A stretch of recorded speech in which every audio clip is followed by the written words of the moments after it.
a pas de souci. Ceux qui veulent pas, ils vont pas aussi. Mais, s'il vous plaît, on va essayer de faire une... S'il vous plaît, non, la musique. Sur la scène. Voilà. Montez. Voilà. Non, ça va aller, Marc. Hein? La photo de l'harmonie. Oui, la photo d'harmonie. Alors, en tant que président de l'harmonie, je peux vous assurer que l'harmonie est née en 1800. Donc 200 ans, 80 ans de plus que l'Olympique de Marseille, mais 100 ans de moins que le Parti communiste français. Mais de quelle harmonie on parle là? Parce qu'il y a les sacs gare, il y a les sacs Saint-Henri, à Sainte-Cécile, il y a celle de Mamba. Enfin, Mamba, c'est pas une harmonie d'ailleurs, hein. C'est une union, c'est pareil. Il n'y a pas la lyre phocéenne aussi? Il y a la lyre aussi, oui. Ça commence par les enfants d'Orphée et après ils s'embrouillent et ils font tous une partie du chemin, mais de manière séparée. Ouais, on peut pas. Voilà, parce que ce qui est sûr, c'est que c'est la photo du dernier jour du 3e confinement. Ah ouais, on y est. Attends. Tu parles du 3e confinement. D'abord, il y a eu un premier confinement. Ça, c'est vrai. On se posait la question, elle a été fondée par qui en fait? Elle a été fondée par les patrons? Elle a été fondée par les ouvriers? Oui, moi je dis qu'elle a été fondée par les patrons. Ouais, mais bon, alors on y va. Ouais, parce que... Non, mais attendez. Le marquis, c'est un peu le monde d'avant. Hein. La question maintenant, c'est plutôt comment on fait dans le monde d'après. Et si on restait au présent et on faisait la photo? Comment on fait maintenant pour rencontrer ces gens?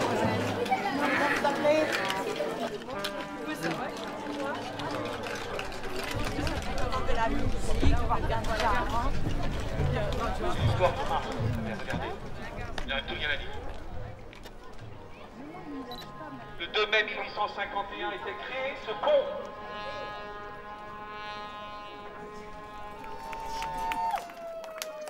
Nous avons décidé, au cours de ce mandat, d'utiliser un son qui, tout au long de ce temps que nous allons partager, n'aura pas été cité, qui est juste celui de l'harmonie K. Voilà. Je ne suis pas natif de l'Estac, mais quand je suis arrivée, je me suis aperçue que cette gare n'était pas encore inaugurée. 1915, c'est ça. Et en 2015, on l'a inaugurée. Donc tout va bien. Le pont est inauguré maintenant, avec un certain retard aussi, mais tout va bien. On va continuer à construire, on va continuer à créer et à inaugurer. Toute la rue est là pour te saluer, pour te rencontrer. Bienvenue à Sceaux. Ça fait longtemps qu'on t'attendait. Quand t'imaginais, quand te ressentais. Il y a 160 ans. Dans le vent. Et bien en 1851, c'était aussi la création de la SACEM. Eh oui. D'accord. À l'époque, c'était une bonne idée. Ah voilà.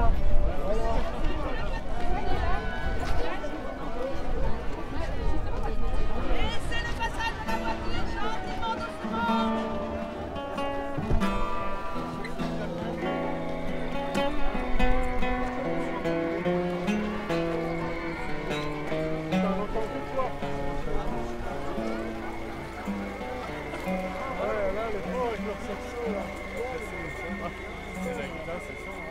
Mais j'ai mis le volume à fond.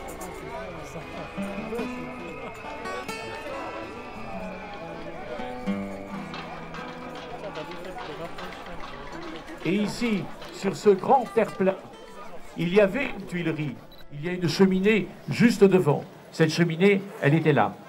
Ces tuileries sont toutes neuves quand Cézanne les peint. Cézanne peint la croissance industrielle de Marseille. Donc, Ici, il y avait une tuilerie, et cette tuilerie, elle a été détruite il n'y a pas très longtemps, début des années 70. Et jusqu'aux années 60, ici, il y avait une tuilerie. Et vous les avez vus sur la montée de la traverse Bovis, qui a été faite par les habitants du quartier après la Deuxième Guerre mondiale pour élargir le chemin, au moment où Marseille était reconstruite en partie par les habitants eux-mêmes. Et quand les tuileries se disparaissent, ces terre-pleins vont rester comme ça, des terrains vagues pendant quelques années, et puis peu à peu, les conteneurs vont venir s'y installer. Et les conteneurs, ça représente une nouvelle étape économique, mais aussi une nouvelle étape du paysage portuaire. C'est-à-dire le passage du port, dans lequel il y a à l'arrière-plan des industries, puis près du port des hangars, et puis les bateaux et le port. C'est en quelque sorte un port vertical, où toute l'activité est coincée entre les bateaux et les hangars. Le travail de chargement et déchargement était très peu mécanisé sur les quais. Tout était porté manuellement et à dos d'homme, car les marchandises étaient toutes différentes. On avait des sacs, on avait des caisses ouvertes, des caisses fermées, ou carrément des animaux parqués dans les bateaux. Le seul outil était la grue et les crochets que les dockers avaient. D'ailleurs, notre amie Christine Breton a une anecdote à ce sujet. Près de la mairie du 15-16, il y a eu des fouilles qui ont été faites dans un cimetière. Et quelques tombes ont été étudiées. Et on y a retrouvé des corps de dockers qui s'étaient fait ensevelir avec le crochet d'un côté et de l'autre côté, la bouteille. La bouteille de pinard, bien sûr.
Vierge martyre, patron des musiciens et des musiciennes, et puis là,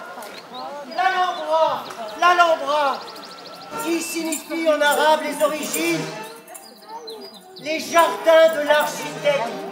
L'Alhambra, c'est le jardin d'Éden. Oui, nous sommes ici sur cette place, entre la Vierge martyre et Gandhi, où musique et art dramatique sont en harmonie. Oui, comme un hommage à toutes ces chorales ouvrières.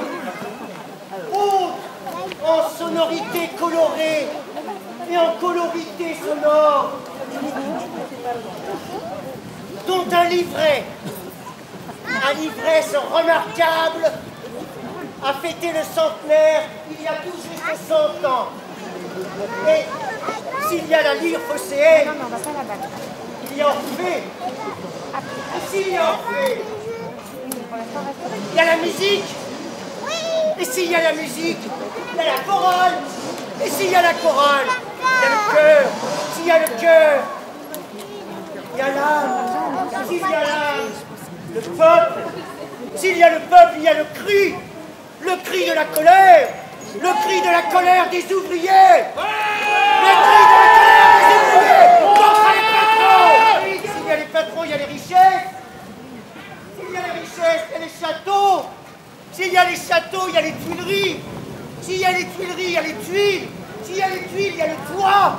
Et s'il y a le toit, il y a le moi. Oui.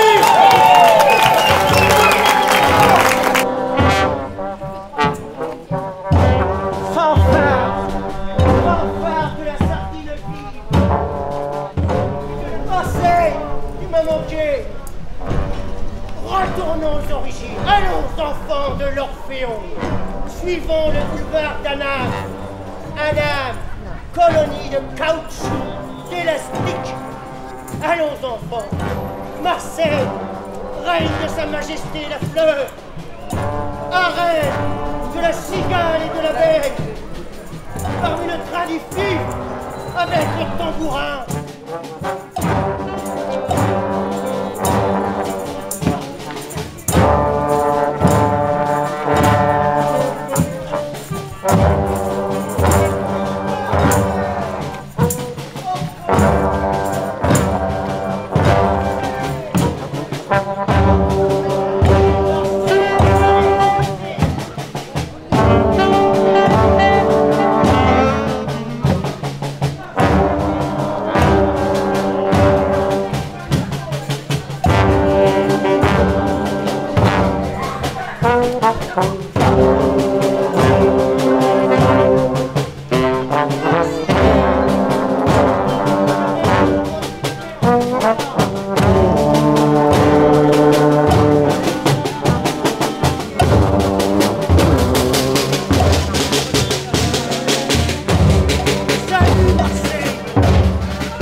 En paradis.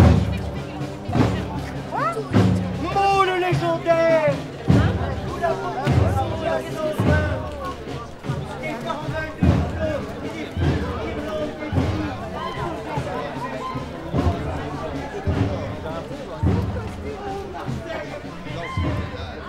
en développant un peu les possibilités musicales de l'ensemble, en ajoutant des anges, des saxophones, des clarinettes, des hautbois, des flûtes et des bassins. Et ça se rapprochera un peu de l'orchestre symphonique. C'est un peu l'orchestre symphonique du port. Voilà pourquoi, rapidement esquissé, pour dire que cette invention-là, elle a été essentielle pour permettre à des populations qui en auraient été privées sinon de s'acculturer musicalement. C'est une histoire qui va durer plus d'un siècle. Je l'ai dit un peu rapidement, elle va être bousculée par l'arrivée du sport, par l'arrivée de la télé surtout. Et ce qu'il faut retenir de cette histoire, c'est qu'à l'Estac, on n'a pas oublié, ça c'est très important en histoire, de ne pas oublier ce qui s'est passé, de transmettre cette histoire. La refondation de l'Alhambra, bon, en gros, l'Alhambra il a été fermé en 1981 parce qu'il était plus rentable et son propriétaire voulait le vendre et il l'a vendu à la mairie de Marseille. Et donc, à partir de 1981, là, le bâtiment et son terrain sont rentrés dans le patrimoine de la ville. L'élection municipale de 1983 a obligé Gaston Defferre, maire de Marseille, à l'époque ministre de Mitterrand, de se représenter à la municipalité, obligé de se représenter avec les communistes. Et donc il y a eu une négociation très précise et très dure entre les communistes marseillais et l'équipe de Gaston Defferre. Et dans la négociation, sont arrivées un certain nombre de revendications pour le renouveau du 15e, 16e, qui était le tout à l'égout, l'accès à la mer, c'est les plages de Corbière qui sortent de cette aventure-là. Et puis il y avait un équipement culturel. La décision a été prise en 1983 de dire, et si on reconstruisait un centre culturel à partir d'un de ces deux cinémas. Et le choix a été fait sur l'Alhambra, le site de l'Alhambra. Et pendant 3 ans, ça renvoie un peu à des choses que vous avez racontées, l'équipe qui travaillait plutôt de la mairie centrale autour de ce projet se sont posé la question, et qu'est-ce qu'on en fait? Un centre social, un peu culturel, un théâtre pour enfants, un conservatoire, un petit... Et ils ne savaient pas. Ça avançait. Et à un moment, il y a eu l'idée de dire, après tout, c'était un cinéma, et pourquoi ça ne resterait pas un cinéma? Voilà. Et c'est sur cette décision, qui était donc une décision de programme politique, que j'ai été interpellé pour l'idée de développer un projet sur ce cinéma. L'idée qu'un cinéma pouvait devenir un centre culturel, c'était une idée qui n'était absolument pas acceptée par aucune puissance. La DRAC, les gouvernements, l'État, les collectivités locales. Un centre culturel, c'est un théâtre. C'est pas un cinéma. Un cinéma, c'est pour le commerce. Et le projet, ça a été de dire il faut que le cinéma soit là, dans sa grande dimension. Et derrière, pour moi, il y avait l'idée que ce qu'il fallait proposer, c'était un lieu où l'expérience artistique du cinéma soit la plus forte possible. J'avais rencontré Jacques Ralit, qui est un grand monsieur du Parti communiste, mais pas que, fondateur des États généraux de la culture.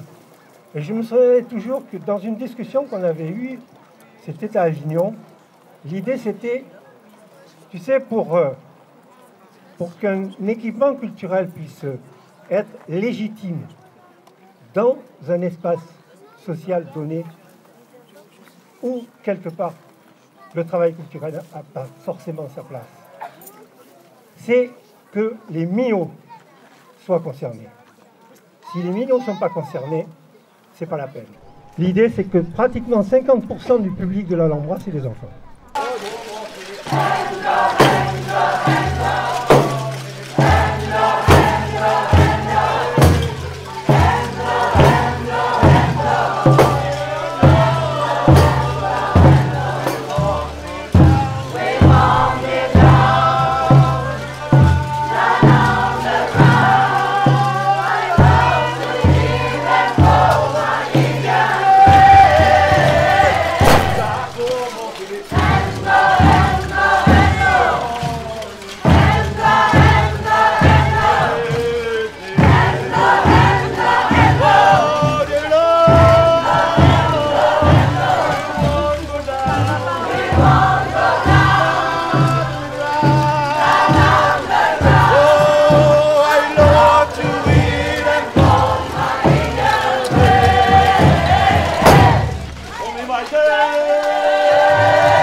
l'intérêt dans ces paysages, c'est la superposition de toutes ces choses qu'on traverse. En même temps des zones villageois, en même temps des zones d'activité, avec beaucoup d'argile évidemment, que vous avez pu croiser.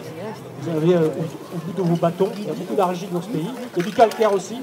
Ça a commencé par ça en fait, ça a commencé beaucoup par le calcaire. On a fait de la chaux. On a fait de la chaux, donc des fours à chaux, il y en a dans les collines. Il y a beaucoup de carrières, en particulier celle de Rio, où en fait, dans le paysage, c'est les carrières de chaux. Et puis après, il y a eu l'argile.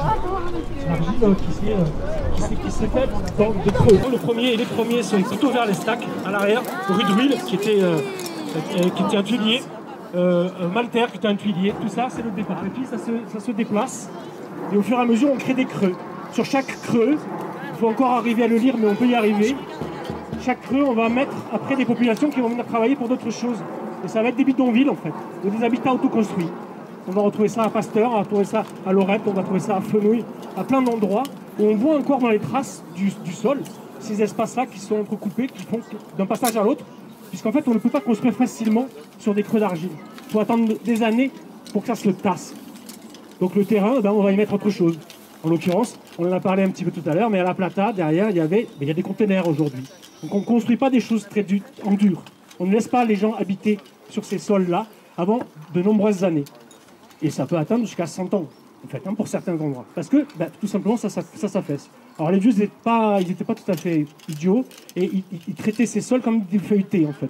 Avec de l'argile qui ne servait plus à rien, et des broyats d'argile qui mettent en couches successives afin que ça se tasse, comme ça. Voilà.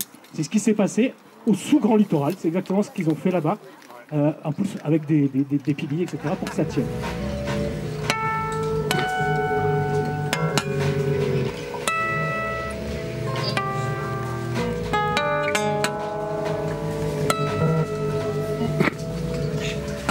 Ça me semblait important de contextualiser aussi ce que nous traversons comme paysage, sans jamais vraiment les regarder, ou en les regardant de temps en temps, pas comme des touristes, pas comme on pourrait le faire si on était en train de nous promener dans nos propres quartiers. Moi je fais ça tout le temps. Et on est sur un site où il y a tout ça. Il y a une belle bastide, parce qu'en fait à l'origine c'est ça ici. Hein. On fait du vin que les Romains connaissaient, les Romains buvaient du vin de Céon, vin blanc absolument dégueulasse, hein, je vous le dis tout de suite. C'est pire que de la cervoise. Mais ils le buvaient. Et puis après, il y a eu évidemment la culture de l'olivier en restant, les amandes, etc. Et en même temps du maraîchage. Normalement, c'était les campagnes ici. Donc nous avons un exemple qu'on va poindre ici. C'est une bastide en fait, qui est le départ de la Mongeard. C'est la Mongeard.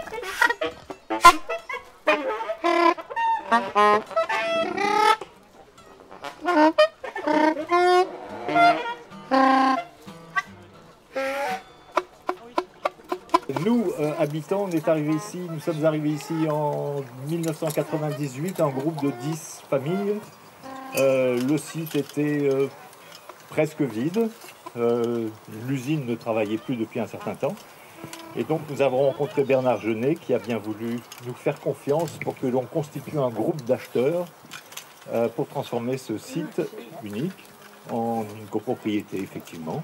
Et donc en 1998, nous sommes installés ici, nous avons relevé nos manches, travaillé ensemble pour que chacun puisse s'installer chez soi, chez lui, et dans le bâtiment perpendiculaire aussi. Il y avait une vigne là-bas derrière, il y avait un verger là.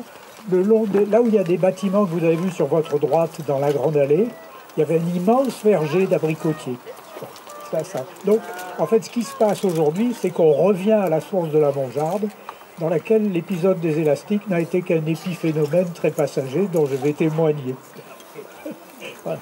Qu'est-ce qui se passe? Donc cette propriété appartient à la famille Roland de Zell, famille bourgeoise marseillaise, et qui, comme toutes les familles bourgeoises marseillaises, va s'installer à la campagne. On est à la campagne, vous le voyez concrètement, avec donc son vignoble. Il y a un pressoir encore dans la maison, il y a des arbres fruitiers, il y a des oliviers, il y a tout ce qu'il faut. Cette famille Roland vend à une entreprise qui s'appelle l'entreprise Bouchou, qui fabrique des produits accessoires pour la chaussure. La société Bouchou est rachetée par une compagnie, la compagnie industrielle des plastiques et du caoutchouc.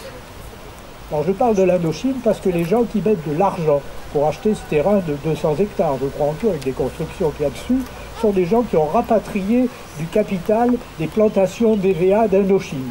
Et mon papa arrive là parce que lui, il est ingénieur caoutchouc. Il n'a pas de capital, mais il est ingénieur caoutchouc. Il a été formé à l'université de Clermont-Ferrand et donc il lui est confié le poste de directeur de cette nouvelle usine qui s'installe dans la totalité de la propriété. Et en fait, donc les capitalistes, appelons-les comme ça, caoutchoutiers décident de vendre. Et mon père à ce moment-là dit, ben, écoutez, moi je m'occupe de tout liquider, vous trouvez des successeurs, de revendre le terrain, de voir au niveau de l'aménagement comment on fait, mais moi je voudrais m'installer là, cédez-moi un bout de terrain. Ce qui fut fait. Et puis là il dit, ben, qu'est-ce que je vais faire? C'est là qu'il n'invente pas le concept de l'élastique. Il dit, c'est la production intéressante, c'est une production simple techniquement à faire, et donc il aura fait une usine dans une ferme, il aura installé des machines à l'endroit où avant il y avait un âne, il y avait du foin. Et puis, quand il sera un peu à l'étroit, il construira un bâtiment tout neuf, mais il construira un bâtiment tout neuf dans le style néo-provençal.